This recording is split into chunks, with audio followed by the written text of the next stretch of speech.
తెలుగు రాష్ట్రాల్లో భారీ వర్షాల కారణంగా రద్దయిన రైళ్లు మళ్లీ కూత పెడుతున్నాయి. మహబూబాబాద్ జిల్లా కేసముద్రం మండలం ఇంటికన్నె దగ్గర ట్రాక్ పునరుద్ధరణ పనులు పూర్తయ్యాయి. దీంతో కొబ్బరికాయ కొట్టి ట్రయల్ రన్ నిర్వహించారు రైల్వే అధికారులు. మొన్న కేసముద్రం దగ్గర నిలిచిపోయిన సంఘమిత్ర ఎక్స్ప్రెస్ తోనే ట్రయల్ రన్ నిర్వహించారు. సాయంత్రం నుంచి ఈ మార్గంలో పూర్తి స్థాయిలో యథావిధిగా రైళ్ల రాకపోకలు సాగనున్నాయి. 3 రోజులు డే అండ్ నైట్ కష్టపడి ట్రాక్ పునరుద్ధరించారు సిబ్బంది.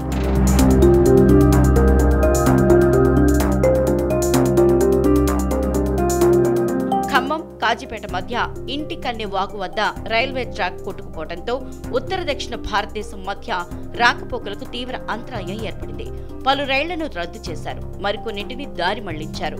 దెబ్బతిన్న రైల్వే ట్రాక్ పునరుద్ధరణ పనులు శరవేగంగా పూర్తి చేశారు. ఎడతెరిపి లేకుండా కురుస్తున్న వర్షాలను కూడా లెక్క చేయకుండా ట్రాకులు పునరుద్ధరించారు. నిజానికి కేసముద్రంలో రైల్వే ట్రాక్ కింద దిమ్మెలన్నీ కొట్టుకుపోయి ట్రాక్ గాల్లో వెళ్లాడాయి. ట్రాక్ను పునరుద్ధరించేందుకు యుద్ధ ప్రాతిపదికన పనులు చేపట్టి పూర్తి చేశారు. జేసీబీల సాయంతో అక్కడ మట్టి నింపే పని పూర్తి చేశారు.